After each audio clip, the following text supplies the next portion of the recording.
नमस्कृत्य नरं चैव नरोत्तमं देवीं सरस्वतीं व्यासं ततो जयमुदीरयेत्। ओम नमो भगवते वासुदेवाय। ओम नमः पितामहाय। ओम नमः प्रजापतिभ्यः। ओम नमः कृष्णद्वैपायनाय।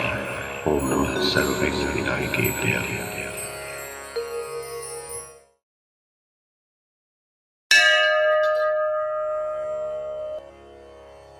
वैशंपायन जी कहते हैं, जन्मेजय, वायु द्वारा लाए गए उन पुष्पों को जिन्हें द्रौपदी ने भी देखा था, उसके कुछ दिनों के पश्चात एक दिन भीमसेन उस पर्वत पर आनंद से एकांत में बैठे हुए थे। जब भीमसेन उस पर्वत पर आनंद से एकांत में बैठे थे, उस समय द्रौपदी ने उनसे जाकर कहा, महाबाहो, यदि समस्त राक्षस आपके बाहुबल से पीड़ित होकर इस पर्वत को छोड़कर भाग जाएं तो कैसा रहे। तब तो आपके सुहृदों को इस पर्वत का विचित्र पुष्पावली मंडित मंगलमय शिखर सब प्रकार से भय और मोह रहित दिखाई देगा। भीमसेन, मेरे मन में बहुत दिनों से यह बात चल रही है। द्रौपदी की यह बात सुनकर परंतप महाबाहु भीमसेन ने इसे अपने ऊपर आक्षेप हुआ सा समझा। जैसे अच्छा बैल अपने ऊपर चाबुक की मार नहीं सह सकता, उसी प्रकार यह आक्षेप उनसे नहीं सहा गया। अतः द्रौपदी की बात सुनकर भीमसेन ने सुवर्ण की पीठ वाला धनुष और तरकस उठा लिया और वे हाथ में गदा लेकर बेखटके गंधमादन पर आगे बढ़ने लगे। यह देखकर द्रौपदी का उल्लास उत्तरोत्तर बढ़ने लगा। पवन पुत्र भीमसेन पर ग्लानि, भय, कायरता और मत्सरता का प्रभाव तो किसी समय भी नहीं होता था। पांडुनंदन भीम गदा हाथ में लेकर द्रौपदी का हर्ष बढ़ाते हुए भय और घबराहट छोड़कर उस पर्वतराज पर चढ़ गए। उस पर्वत की चोटी पर जाकर वे वहां से कुबेर के प्रासाद को देखने लगे। वह सुवर्ण और स्फटिक के भवनों से सुशोभित था। उसके चारों ओर स्वर्ण का परकोटा बना हुआ था। उसमें सब प्रकार के रत्न जगमगा रहे थे और भांति भांति के उद्यान उसकी शोभा बढ़ा रहे थे। इस प्रकार राक्षस राज कुबेर के रत्न जटित और पुष्पमाला मंडित प्रासाद को देखकर उन्होंने अपने शत्रुओं के रोंगटे खड़े कर देने वाला शंख बजाया तथा अपने धनुष की प्रत्यंचा और भीषण करतल ध्वनि से सब जीवों को मोहित कर लिया। उस शब्द से यक्ष, राक्षस और गंधर्वों के रोंगटे खड़े हो गए और वे गदा, परिध, खड़ग, त्रिशूल, शक्ति और फरसा लेकर भीमसेन की ओर दौड़े। फिर तो उनके साथ भीमसेन का युद्ध होने लगा। भीमसेन ने अपने प्रबल वेग वाले भाले से उनके चलाए हुए त्रिशूल, शक्ति और फरसे आदि सभी शस्त्रों को काट डाला। उनके हाथों से छूटे हुए आयुधों से कटे हुए यक्ष और राक्षसों के शरीर और सिर सब ओर दिखाई देने लगे। इस प्रकार अंग भंग होने से यक्ष लोग भीमसेन से बहुत भयभीत हो गए। उनके हाथ से सारे अस्त्र शस्त्र गिर गए और वे भयंकर चित्कार करने लगे। अंत में प्रचंड धनुर्धर भीमसेन से भयभीत होकर वे अपने गदा, त्रिशूल, खड़ग, शक्ति और फरसे आदि फेंक कर दक्षिण दिशा की ओर भागे। उधर कुबेर का मित्र मणिमान नाम का एक राक्षस रहता था। उसने यक्ष राक्षसों को भागते देखकर मुस्कुराकर कहा, अरे, तुम अनेक को एक अकेले मनुष्य ने परास्त कर दिया। अब तुम कुबेर के पास जाकर क्या कहोगे। जन्मेजय, उन सबसे ऐसा कहकर वह राक्षस शक्ति, त्रिशूल और गदा लेकर भीमसेन पर टूट पड़ा। भीमसेन ने भी मदस्रावी गज के समान उसे अपनी ओर आते देखकर अपने वत्सदंत नामक 3 बाणों से उसकी पसलियों पर प्रहार किया। इससे मणिमान अत्यंत क्रोध में भर गया और उसने अपनी भारी गदा उठाकर भीमसेन के ऊपर छोड़ी। परंतु भीमसेन गदा युद्ध की चालों में अत्यंत दक्ष थे, अतः उन्होंने उसके उस प्रहार को व्यर्थ कर दिया। इसी समय उस राक्षस ने सोने की मूठ वाली एक फौलाद की शक्ति छोड़ी। वह भीषण शक्ति भीमसेन के दाहिने हाथ को आहत करके अग्नि की लपटें निकालती हुई पृथ्वी पर गिर गई। उस शक्ति के लगने से अतुलित पराक्रमी भीमसेन की आंखें क्रोध से घूमने लगी और उन्होंने अपनी सुवर्ण के पत्र से मढ़ी हुई गदा उठा ली। वे आकाश में उछलकर उस गदा को घुमाते हुए उसकी ओर दौड़े और संग्राम भूमि में भयंकर गर्जना करते हुए उसे मणिमान के ऊपर फेंका। वह गदा वायु के समान बड़े वेग से उस राक्षस का संहार करके पृथ्वी पर गिर गई। मणिमान को मरकर पृथ्वी पर गिरते देख जो राक्षस मरने से बचे थे, वे भयंकर आर्तनाद करते हुए पूर्व की ओर भाग गए। जन्मेजय, उस समय पर्वत की कंदराओं को अनेक प्रकार के शब्दों से गूंजते देखकर अजातशत्रु युधिष्ठिर, नकुल, सहदेव, धौम्य, द्रौपदी, ब्राह्मण और सब सुहृदगण भीमसेन को न देखकर उदास हो गए।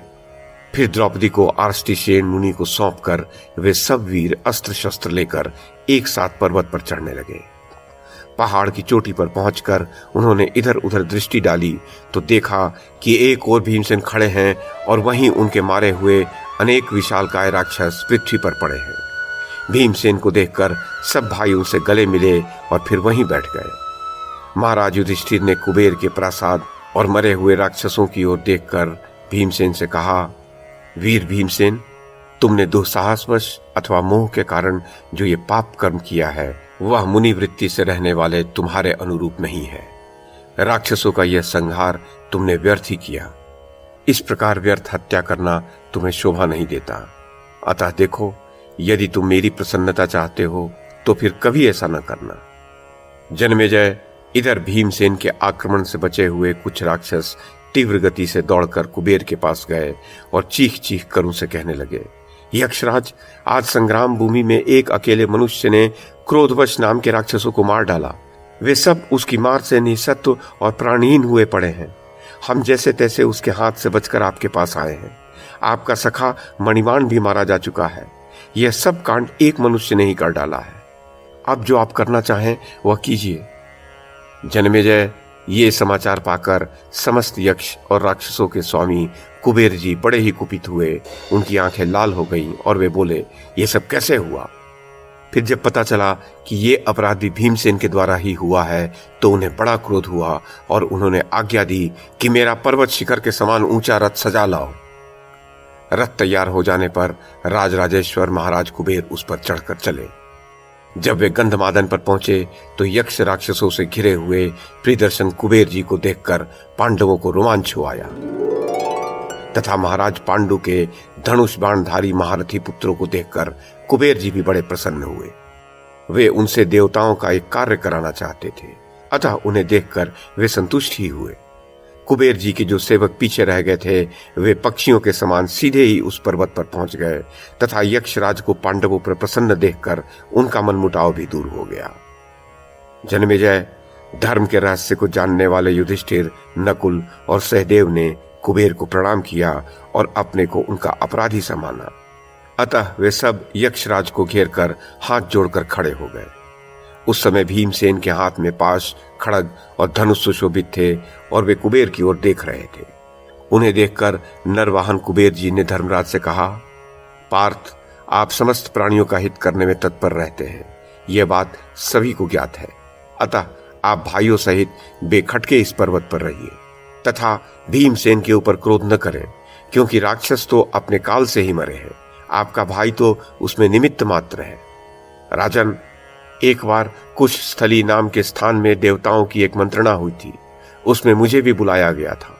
तब मैं नाना प्रकार के अस्त्र शस्त्रों से सुसज्जित अत्यंत भयंकर 300 महापद्म यक्षों के साथ वहां गया था। मार्ग में मुझे मुनिवर अगस्त जी मिले। वे यमुना जी के तट पर बड़ी कठोर तपस्या कर रहे थे। उस समय मेरा मित्र राक्षस राज मणिमान भी मेरे साथ ही था। उसने मूर्खता, अज्ञान, गर्व और मोह के अधीन होकर ऊपर से उन महर्षि के ऊपर थूक दिया। तब मुनिवर ने कोप करके मुझसे कहा, कुबेर, देखो, तुम्हारे इस सखा ने मुझे कुछ न समझकर मेरा तिरस्कार किया है। अतः यह अपनी सेना सहित केवल एक ही मनुष्य के हाथ से मारा जाएगा। तुम्हें भी अपने इन सेनानियों के कारण दुखी होना पड़ेगा और फिर उस मनुष्य का दर्शन करने पर ही तुम्हारा वह दुख दूर होगा। धर्मराज, इस प्रकार महर्षियों में श्रेष्ठ अगस्त जी ने मुझे यह शाप दिया था। उस शाप से आज आपके भाई ने मुझे मुक्त किया है।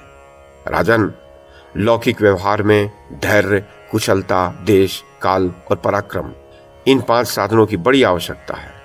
सतयुग में लोग धैर्यवान, अपने अपने कर्म में कुशल और पराक्रमी होते थे। जो क्षत्रिय धैर्यवान, देश काल का ज्ञान रखने वाला और सब प्रकार की धर्म विधि में निपुण होता है, वह बहुत समय तक पृथ्वी का शासन करता है। जो पुरुष समस्त कर्मों में इस प्रकार व्यवहार करता है वह संसार में यश प्राप्त करता है और मरने पर सद्गति पाता है।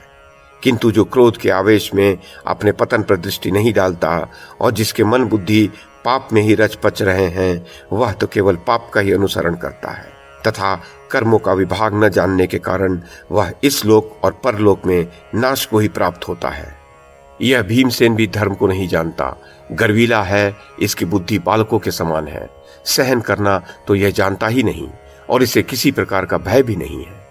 अतः आप फिर राजर्षि आष्टसेन के आश्रम में जाकर इसे समझाइए। ये कृष्ण पक्ष आप उसी आश्रम में व्यतीत कीजिए। मेरी आज्ञा से अलकापुरी में रहने वाले समस्त यक्ष, गंधर्व, किन्नर और पर्वतवासी आपकी देखभाल करेंगे। भीमसेन साहस करके यहाँ आ गया है, सो आप समझाकर इसे ऐसा करने से रोक दीजिए। इससे छोटा आपका भाई अर्जुन तो व्यवहार विषय में निपुण है और सब प्रकार की धर्म मर्यादा को भी जानता है। इसी से लोक में जितनी भी स्वर्गीय विभूतियां हैं वे सब उसे प्राप्त हैं। उनके सिवा उसमें दम, दान, बल, बुद्धि, लज्जा, धैर्य और तेज ये सब गुण भी विद्यमान है।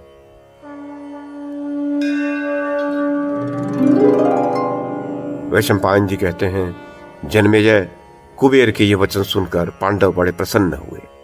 भीमसेन ने भी शक्ति, गदा, खड़ग और धनुष को पीठ पर बांधकर उन्हें प्रणाम किया। शरणागत वत्सल कुबेर जी ने भीमसेन से कहा, तुम शत्रुओं का मान भंग करने वाले और सुहृदों के सुख की वृद्धि करने वाले बनो। फिर धर्मराज से बोले, अब अर्जुन अस्त्र विद्या में निपुण हो गया है। देवराज इंद्र ने भी उसे घर जाने की आज्ञा दे दी है, अतः अब वो शीघ्र ही यहां आवेगा। जन्मेजय, इस प्रकार उत्तम कर्म करने वाले धर्मराज युधिष्ठिर को उपदेश करके वे अपने स्थान को चले गए। भीमसेन के हाथ से जो राक्षस मारे गए थे उनके शव कुबेर जी की आज्ञा से पहाड़ में एक तरफ कर दिए गए। इस प्रकार युद्ध में मारे जाने से उन्हें मतिमान अगस्त जी का जो श्राप था उसका भी अंत हो गया। पांडवों ने वह रात बड़े आनंद से कुबेर जी के ही राजप्रसाद में बिताई।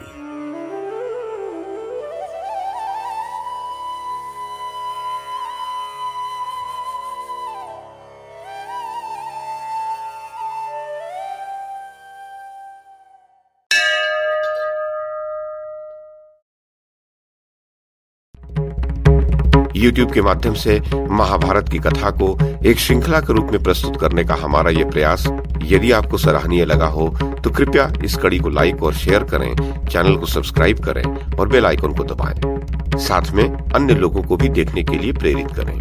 धन्यवाद और नमस्कार।